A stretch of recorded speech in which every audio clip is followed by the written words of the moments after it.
evening. So our second speaker was raised in Chicago and then came and just completed their undergraduate studies in astronomy and physics at Caltech like 2 weeks ago.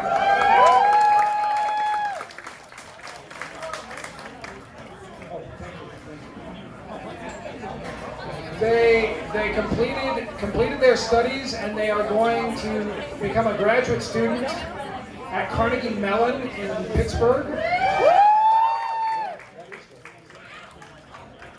While they were here, they did research in a number of fields, including radio astronomy and transients in the radio astronomy, but specifically worked on the field of using machine learning techniques to classify different types of supernovae based on the light that we get from those over time and how it fades, and that is what they're going to talk about today.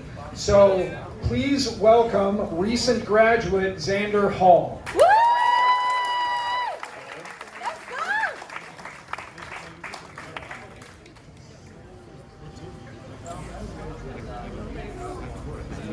All right, yeah, I'm Xander Hall. I just graduated from Caltech as an undergrad, and yeah, I talk about using citizen science and machine learning to classify supernovae.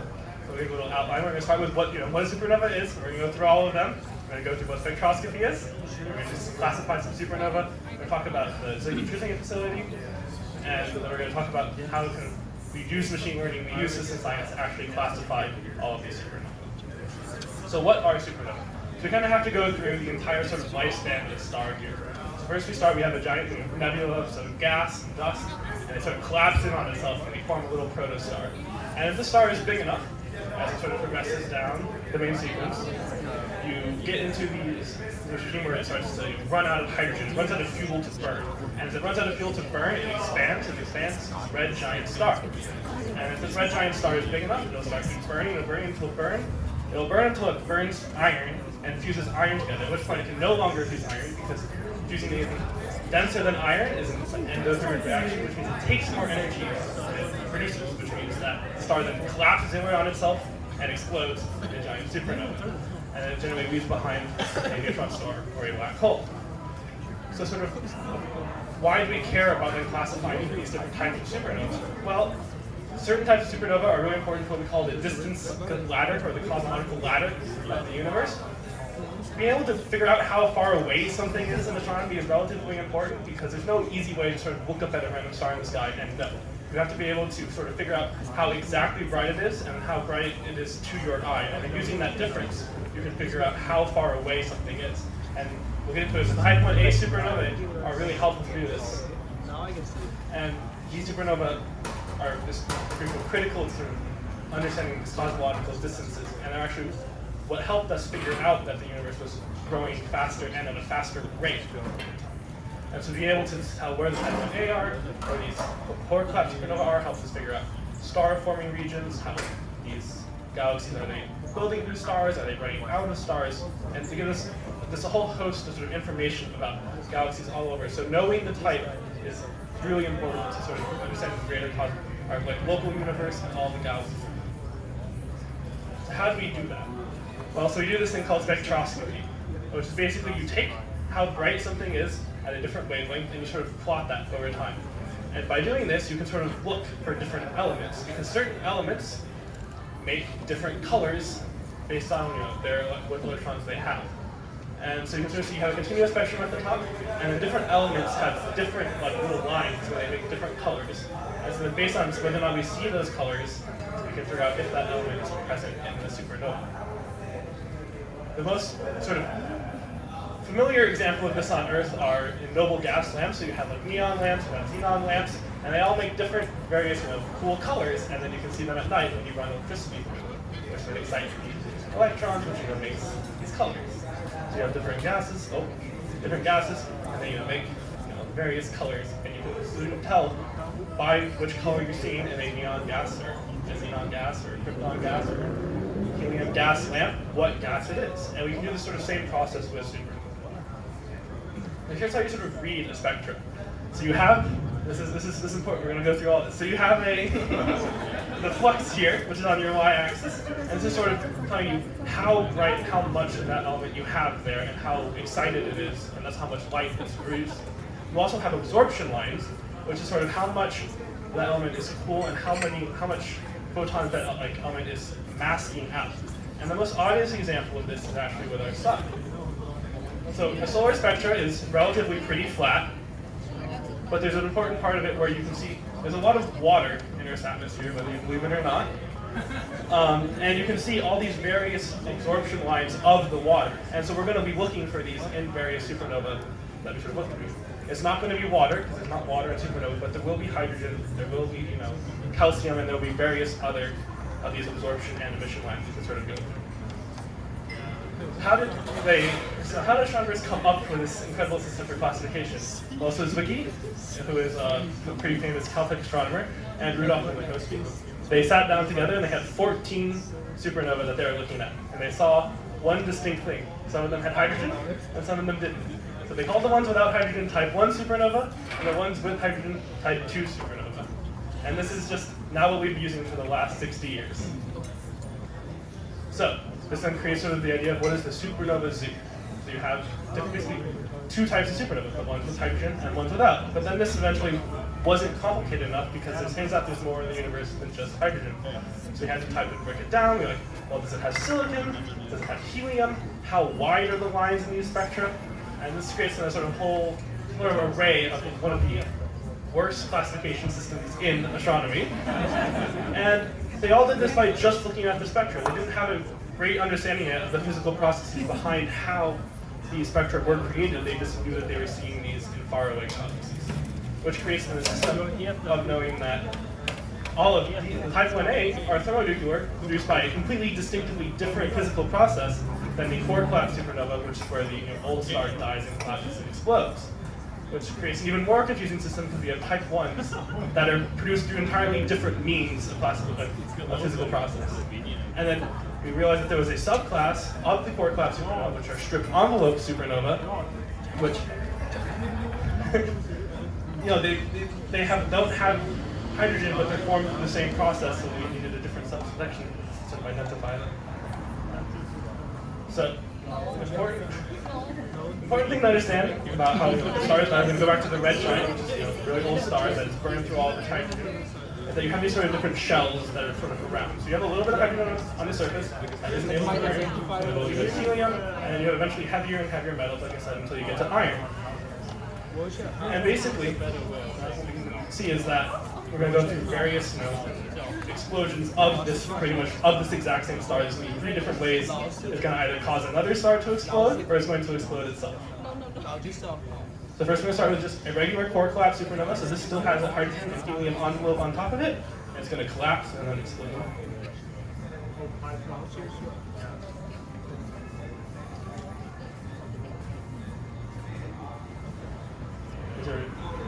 It's up, and then it's just going to explode. This is a core collapse supernova. So these are just supermassive stars. So this is like 4 to 5 times as large as our sun. This is what sort of happens to them at the end of their lifespan. And then eventually you have all these strip envelope supernova, which sort of explode through the same process, but before they are able to explode, they have a sort of binary companion. And this companion gets so close that its gravity overtakes the gravity on the surface of the star. And then it sort of sucks and accretes away matter from the star, which then tears away the hydrogen envelope, and sometimes can even tear away the helium envelope from the red giant. And then once it does that, it sort of sits on top of this companion, and then this red giant itself still explodes, but then it explodes without hydrogen and sometimes without helium, which is how we get the stripped envelope, because its companion is literally stripping the envelope off of its fellow star. And then finally, so these are both core collapse supernovas. They're made when one star just sort of falls inwards on itself and explodes. However, there's another process we call a supernova, which is thermonuclear. And this is going to start very similar to a stripped envelope, but it's going to go quite differently. So you have sort of a red giant or a large star, and it's being accreted by a white dwarf. And this white dwarf eventually is going to reach a mass where it is no longer able to hold itself up under its own gravity, at which point it will also explode.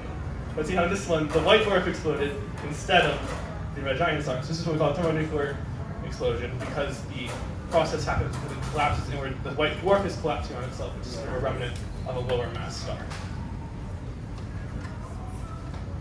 So how are we sort of looking for this? So we have this telescope, which is a 48-inch telescope on Palomar, which is near San Diego.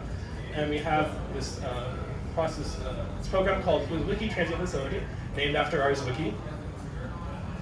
And basically what it does is just going to take pictures of the entire sky every night. And it does this because it has a ginormous detector. So if you imagine the moon is about half a degree in size. And if you hold your hand up to the sky, that's about 1 square degree in size. The telescope, ZTF, is able to look at 47 square degrees. So if you imagine about 250 moons, full moons, plastered across the entire sky, that is the viewing area of this Wiki Transient facility. And so basically doing this, we're able to map and image the entire sky over the course of about a week. But you can look at new images in the sky and you won't see anything change. So what you have to do is you have to take an image and map the entire sky, and then that becomes your baseline.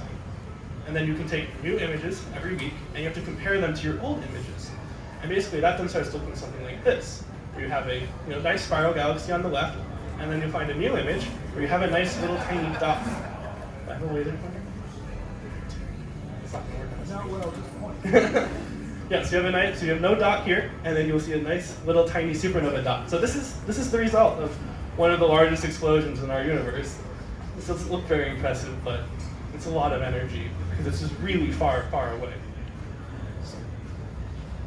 So then we come to the problem of classifying all these supernovae. Every galaxy in the universe has about 1 supernova every 100 years. That's sort of the average.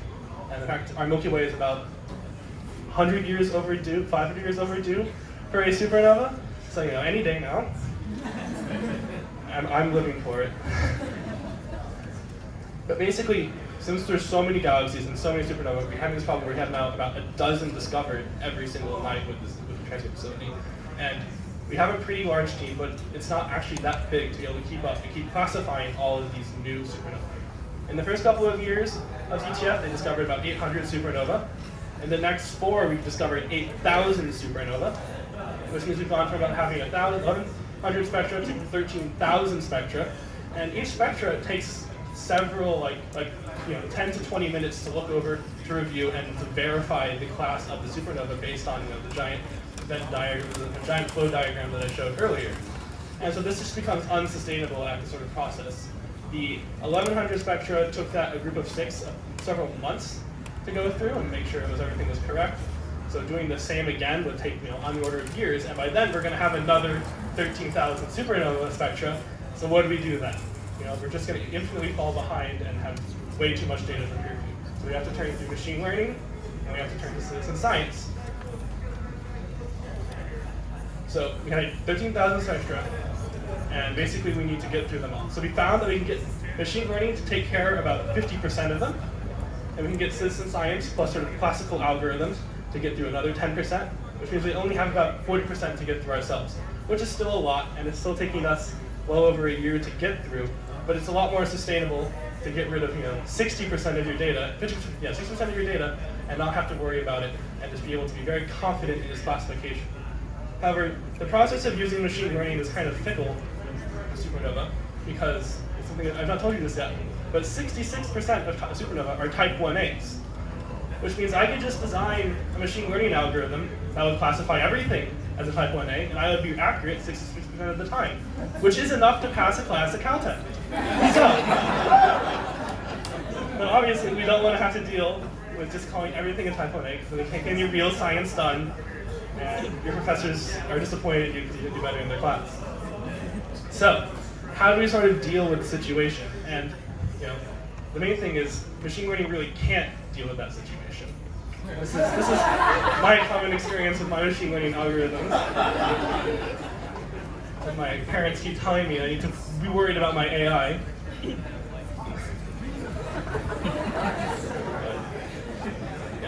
But basically this comes down to the problem of dealing with what is a true positive versus a false positive.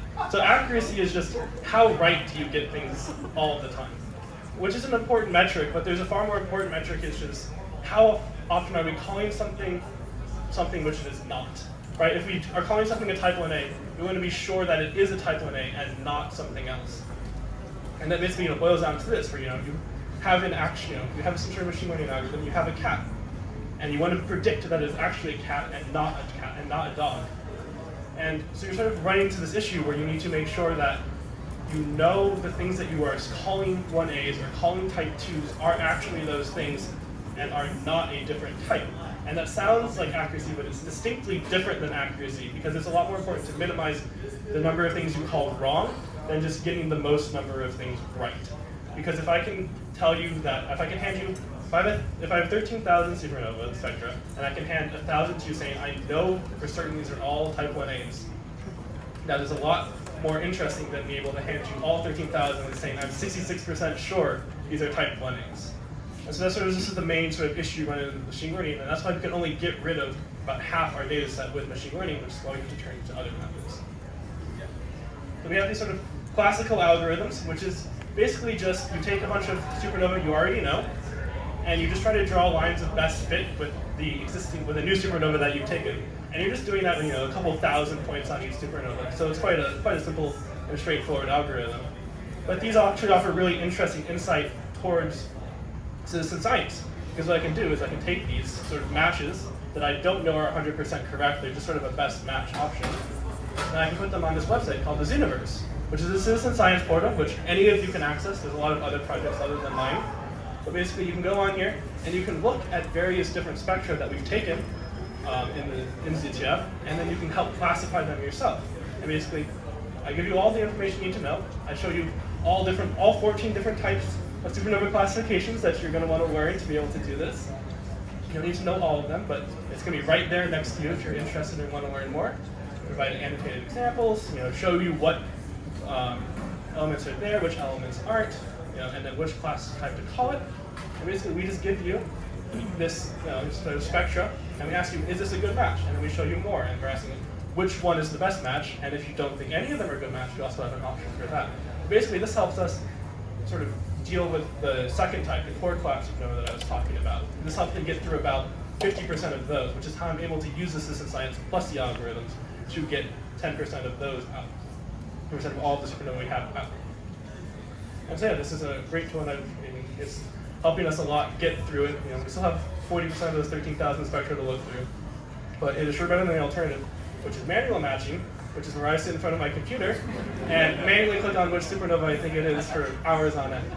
So, thank you.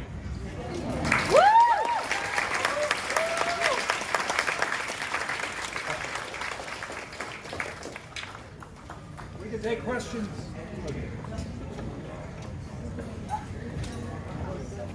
One question. I don't see anyone's hand.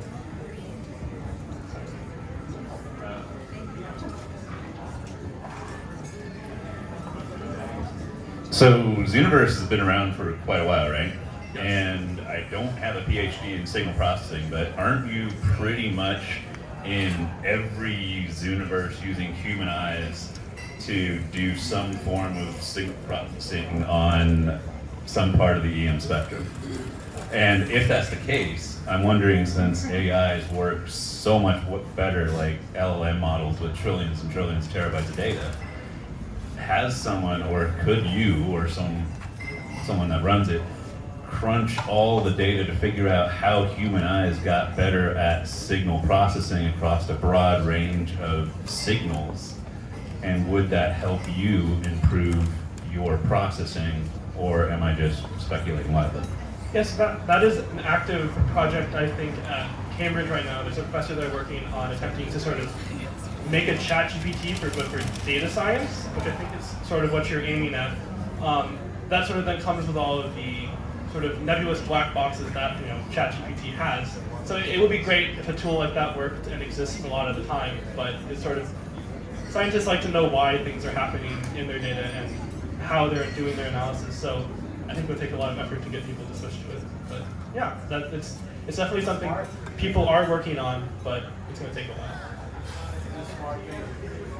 Additional questions for our speaker? In your experience with working with things like ChatGPT, is it taking data and communicating in common terms pretty accurately? Not in physics, not in astronomy. I mean, it's so like, you know, a lot of physics equations are fairly repetitive, and so if you ask it more simple questions, it can generally just repeat what it has heard before. But if you ask it to actually do anything critical, anything, you know, slightly harder than I would say a middle school math set, it sort of falls apart. And it might be right 60-70% of the time, and it might be able to do multiple choice on the SAT, but it's not actually able to do sort of any kind of free response that is necessary for higher level physics. Hi. Question. If a Sounds like you're a witness protection. hello? Okay. So if a citizen scientist is able to catch a supernova, are they able to name it after themselves? Well, we have very creative names for all the supernovae we find. Which I don't know if they're on here. We might have this one. Oh no, but basically we name them all just ZTF with a bunch of random numbers and letters after it. You're welcome to name one after yourself if you find it, but we have no official naming process as of yet. But I know with like, at least like galaxies, there's other universe projects where it's just the scientists have been pretty essential in finding things that even the actual scientists did not know were there. And you know, they've been published as co-authors on papers and stuff because they were able to find things by pouring through these mountains and mountains of data. There's a strange effect on this universe called super users, where you don't actually get most of your data done by sort of a collective, but rather 5 or 6 people, sort of like, you know, will become experts at your exact universe project and will do about like 80% of your data. And so, you know, those people tend to get, you know, acknowledged papers, and sometimes if they discover something particularly interesting, they can get co-authored. All right, one last question. I'm afraid the mic's not going to go all the way back to you. We'll get you in a second. Well, when you said like back in the days you had to manually do it, how would you manually sort like A-class supernovas and B-class supernovas? Well, generally you would take a grad student and you would put them on top of a telescope and you would sort of, you know, make them take the data for you, and then they would bring it back, and you sort of have to look through it on these Kodak plates, is that what they're called? I don't know how they did spectroscopy before CCDs. But basically, yeah, they just had a handful because it was really hard to find the supernovas. You didn't have cameras to take pictures of the sky once a week. So you had to get kind of lucky finding the supernova. That's why they only had a handful, and sort of they just had to kind of, you know, just look at it on, you know, paper and pen, and that's how they went through it, and that's how they, you know, came across it. I was wondering how the samples worked within Zooverse, because I would imagine kind of how what's going on is you probably have like being shown to 2 additional users. That's right. I imagine it's being shown to like 2 additional users and the computer. And that's okay. So I imagine it's being shown to like the computer and 2 additional users. So if the users get one solution that's different from the machine, then we know the machine's wrong. And if the machine and one user have the same answer and another user has a different answer, then we know that that other user is wrong. But I was wondering, like, kind of how large those samples are, and if it works kind of the way I'm assuming it works. Yeah, so instead of just 3 people, I have 11 people look at each sectra, because this is a very hard process that takes people a while to learn. But yes, you have 11 people look at it, and I found that if you have 7 of the 11 look at it, and they agree with the computer, then I can reach the sort of the false positive threshold that I was talking about necessary to, you know, confidently classify that as the type they all agree on. So that's kind of where I am. But yeah, it is basically the process where a certain number of people have to agree, the computer has to agree, and then if you have those 2 in agreement, then I can confidently classify it and not have to look at it at all. All right, let's thank our speaker again. Wonderful job, Xander.